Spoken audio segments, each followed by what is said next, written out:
Hello, everybody. Thank you for tuning in to another episode of my podcast. Today's podcast is going to be on the psychology of success. And as usual, I will begin this podcast with a quote. Success is walking from failure to failure with no loss of enthusiasm. And that's a quote by Winston Churchill. Our internal success mindset, our personal psychology of success determines which behaviors we choose in order to achieve success. It all starts in the mind. We've talked about that. We've discussed that, how thoughts become things, and all of our actions, who we are, our very being, all starts with how we perceive ourselves in our minds, how we perceive our tasks that we're about to undertake, and our mindset towards the things that we're going to do, and the daily things that we implant in our mind, either on purpose or not, that ultimately end up taking root and manifest themselves in the physical. So it's very important that we concentrate and we dictate what goes in and out of our mind through our senses, because thoughts become things, and we can't control everything, but there's a lot of things that we can control that for the most part we kind of let go by the wayside. But successful people control their environments as much as they possibly can. When one takes a deeper look, when one takes a deeper interest in themselves and really break down their psyche, it is interesting what you find. When I first started this journey of, self-discovery and trying to, break down the human psyche, success, and stuff like that, I was really interested in what I found, especially how thoughts become things, manifestation, affirmations, just all the different aspects of yourself that you're really not taught in school, or I wasn't taught in church or anything like that, not as far as I can remember, about the power of just investing in yourself, like reading books and just being a steward of the thoughts become things concept. You know what I'm saying? And I'm sure a pastor somewhere in the many years that I did attend church way back when probably said something, but just flew over my head. It wasn't something that was, where somebody grabbed me by the shoulder and was like, hey, pay attention, thoughts become things. You need to be careful how you think and what you think about. I'm not saying that, religion doesn't do that and that the Bible doesn't say that, because I'm sure there is scripture and sermons that have been spoken on the subject in one way or another. I just can't remember it. And I'm not really a steward or someone who has studied the Bible to such an extent that I can specifically say, like, hey, here's the scripture where it says that. I'm just saying, for like on the forefront of my mind, just thinking back over the experiences, like I can't really remember anybody who put like such a focus, on the type of things that we talk about on the podcast. But it's really interesting, how much, our thoughts, our perception, and all of that plays into who we become, especially how much, when stuff happens at an early age, how that can be carried along with us throughout life and that can affect us. It's really interesting. And I've only begun to like reach the surface. I haven't even dove as deep as you could possibly dive into the subject. Psychology has always been very interesting to me, and it's just a very, very complex subject. While doing some self-development, I learned about the Attribution Theory developed by B. Weiner. I believe I'm saying that correctly. I'm always looking up theories and reading articles about different, conclusions that psychologists, scientists have come to, where they've made discoveries that, hey, maybe we were thinking about this differently, or maybe we had it wrong all of this time, and this is really the scenario, this is really the case.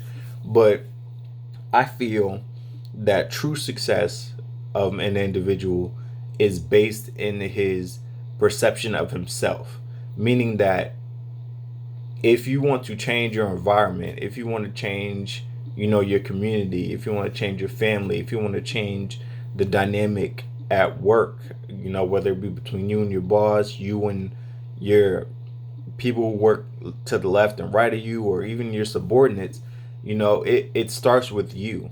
A lot of people try to change their circumstances from the external, and they think, oh, when it gets better outside of me, then I'll be a better person on the inside. But that's not how it works.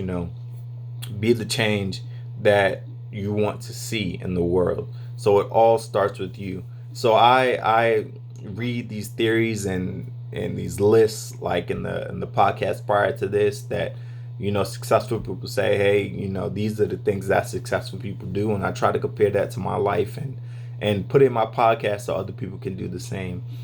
And it's been really interesting. And this attribution theory that I came across was just another one of those information laden websites that just has so much information. Like, this podcast is just gonna skim the surface. It's not diving as deep into this concept as it possibly can, but it's making you aware of something that you can go back later and you can look up yourself.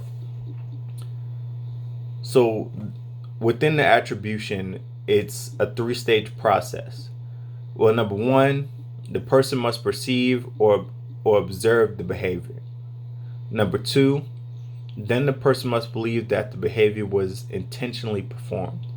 And number 3, the person must determine if they believe the other person was forced to perform the behavior, in which case the cause is attributed to the situation, or not, in which case the cause is attributed to the other person. I know that's a little bit convoluted. It's a little bit confusing, but as we go throughout the podcast, I promise you it's going to get clear. It's gonna break it down and make it simpler. I just included that in the podcast because that's the information in its raw form, kind of like, just the framework. But here we're gonna start putting the bricks. That was just laying the foundation. Now we're gonna start laying the bricks. So Wiener focused his attention theory on achievement. He identified ability, effort, task difficulty, and luck as the most important factors affecting attributions for achievement. Now, I feel that luck is when timing meets preparation. I don't really believe in the concept of luck, like, oh, that person was just lucky. I believe that, people who get big breaks and stuff like that, they've prepared themselves, and in that preparation, when the timing came around, they were ready to take hold of that goal and that achievement. Now, the exception doesn't always beat the rule. There are circumstances out there where people, just out of the blue just get lucky. I can't explain that phenomenon. I'm not even going to try to explain it. I'm very comfortable with saying I don't know. I don't know the answers to everything, and I'm not going to try to act like I do. But I feel like luck is when timing meets preparation.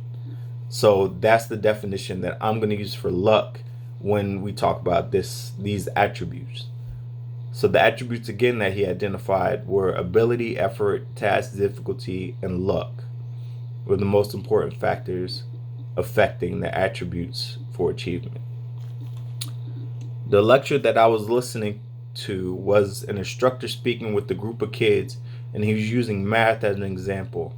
The instructor's main idea was, if you do not feel good about yourself, the feeling manifests in the physical.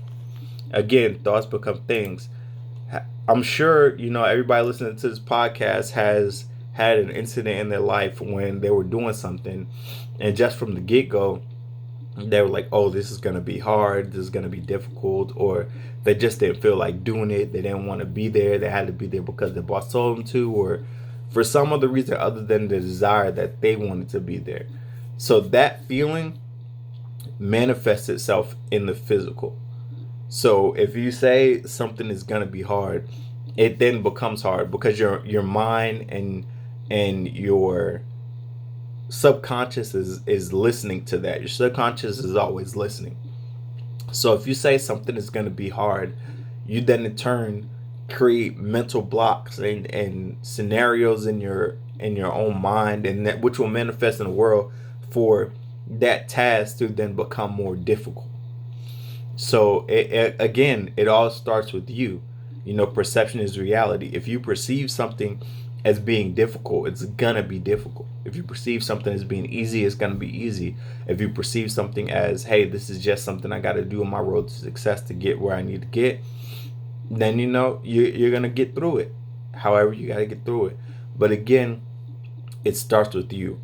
So thoughts become things, emotions manifest themselves, perception is reality. That's the big part that I wanted to kind of get across with that statement.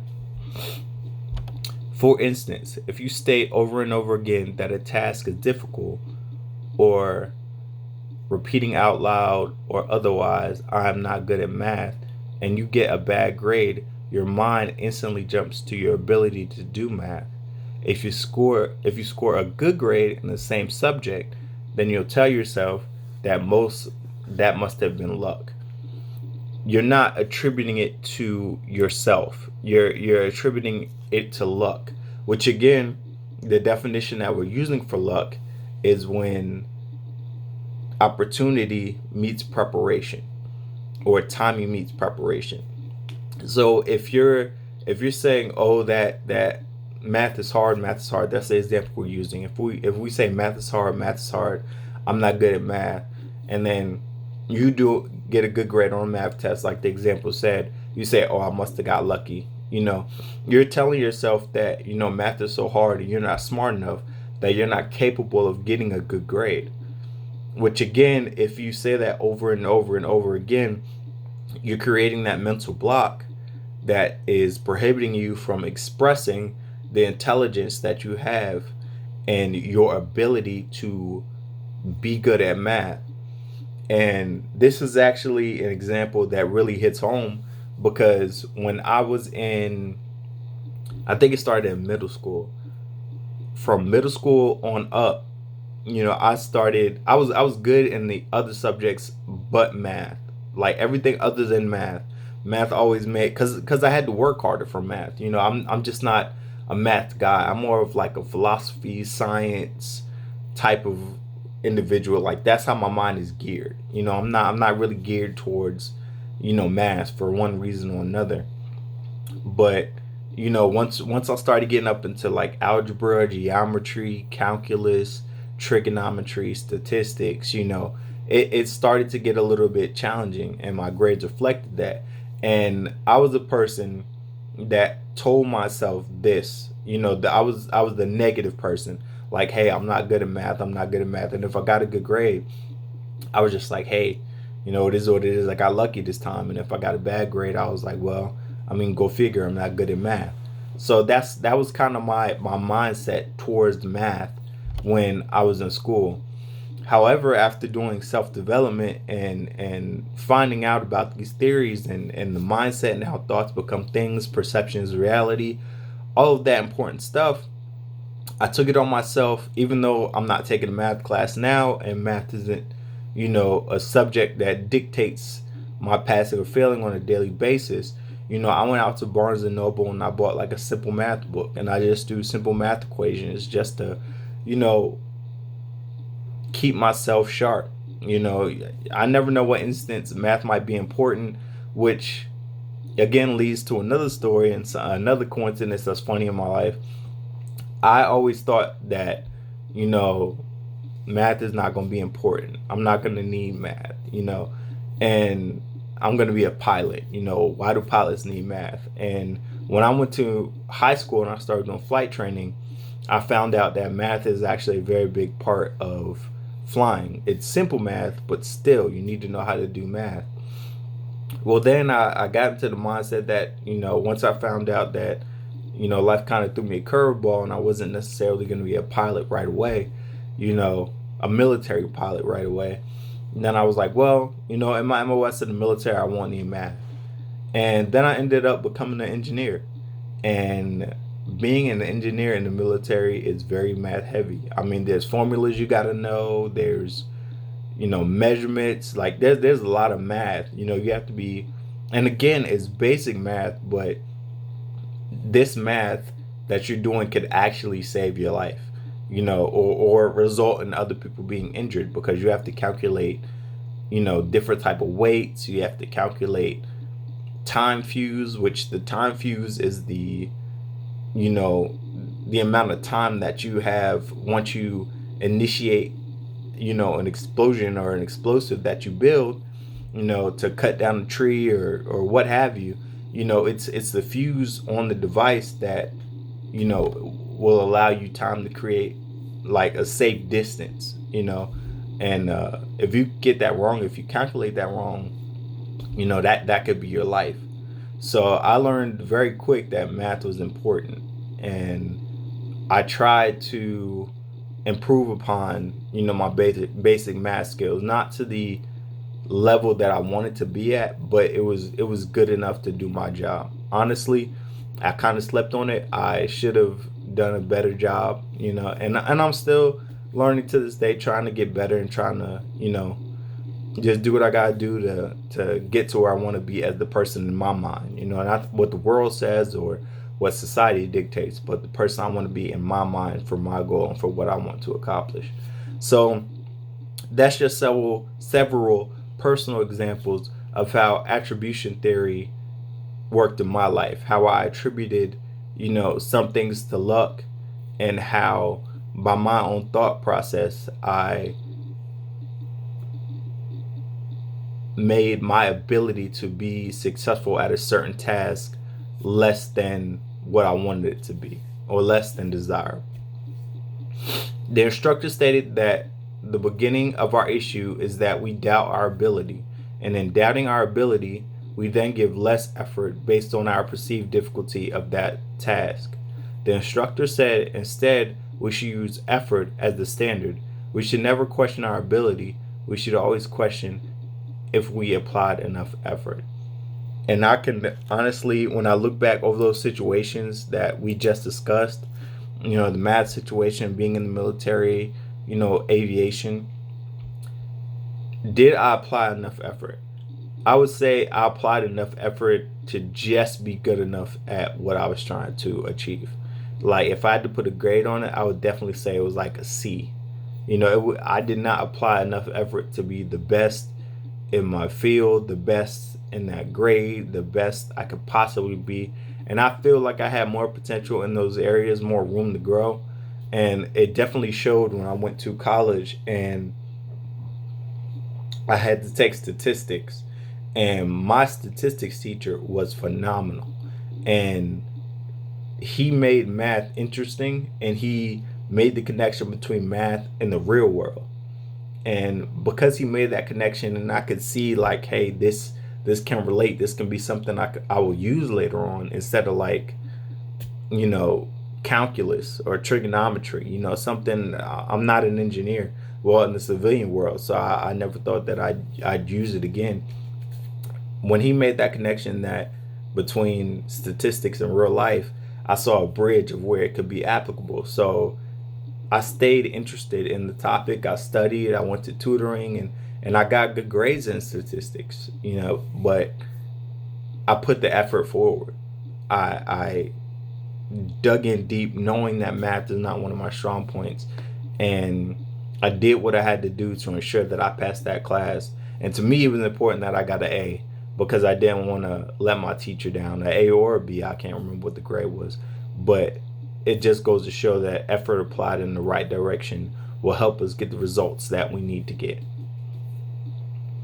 We should always attribute our success to our ability and or failures to provide, again, effort in the right direction. Your ability is always going to be there, but are you providing the right effort to get that? You know what I'm saying? Like if you're trying to lose weight, you're trying to lose weight, which is the goal that we're all, one way or another, we're all trying to make our body into that ideal form that, we perceive as where we want to be. If you're trying to lose weight and stuff, are you putting effort in the right directions? You're working out, but you're not eating 100% the way you should be. Sometimes you eat cheat meals, you eat ice cream every now and then, you might drink a soda, you eat more carbs than you're supposed to, so you're not putting effort 100% in the right places.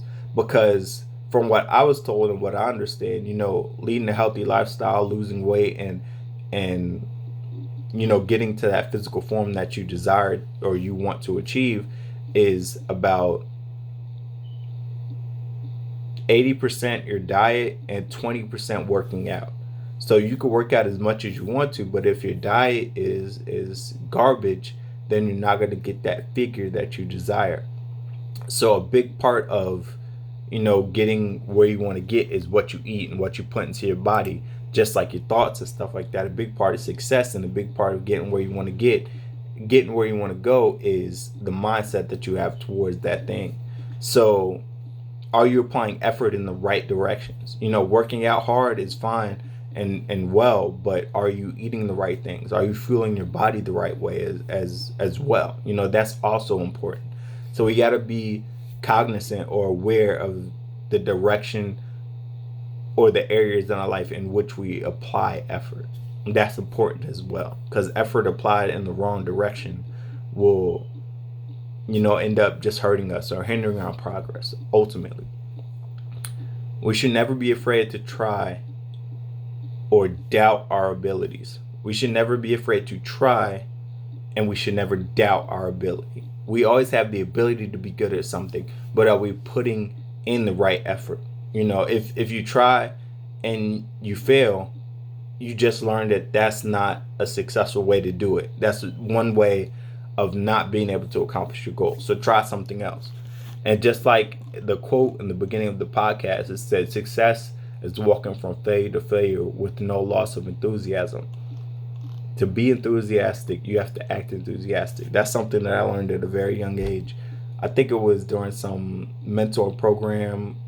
I can just remember the guy yelling this and us repeating it over and over again. A room full of kids, but to be enthusiastic, you have to act enthusiastic. If you come into something, you already have the ability. You just need to provide the effort in the right direction in order to achieve the goal that you're trying to obtain. And through enthusiasm, which to be enthusiastic, you have to act enthusiastic, you'll apply that effort and that interest and that desire will manifest itself in the physical, and you will start to obtain that which you want to obtain, which you're focused on. So again, some of the major points of this podcast, thoughts become things. What we allow into our mind, what we constantly focus on, that's what we create, that's what we become. Perception is reality. If you perceive it as hard, it's going to be hard. If you perceive it as difficult, it's going to be difficult. If you perceive it as easy, then it's going to be easy. Perception is reality. What you perceive it as is what it will be. Attribution theory. We attribute our task to what we focus on. So if we say, hey, I'm good at math, then you get good grades, you attribute it to being smart. Likewise, if your mindset is focused in the wrong direction, if you're not really taking on all the factors of the situation, if you're not aware of the attribution theory, you say, hey, I got a good grade in math. I'm usually bad at math. I might just have got lucky on this one. We need to be aware of where we're placing our thoughts and how we're thinking and what situation. Thoughts become things. If you keep saying, I'm bad at math, I hate math class, then when you come to math, it's going to be difficult for you to learn. You're not going to be present. You're not going to be all there. You're not going to be absorbing information. You're going to be doing everything other than learning. You need to be present. You need to be there. You need to be applying effort in the right direction, listening, taking notes, going to tutors, asking for help. We live in 2021. We have more access to information than any period on earth ever.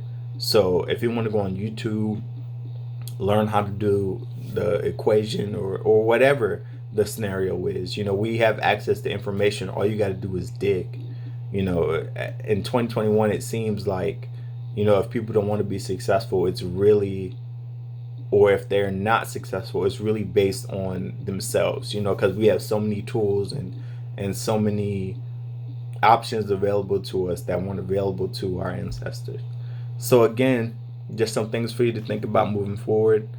I hope this podcast was something just to get you thinking about this theory, and maybe you can look into it a little bit more on your own time, the attribution theory, and I'll attach some references and resources so that you can see where I got some of my information from, and you can do a little bit more digging. But thank you for tuning in to my podcast. Hope you have a great day.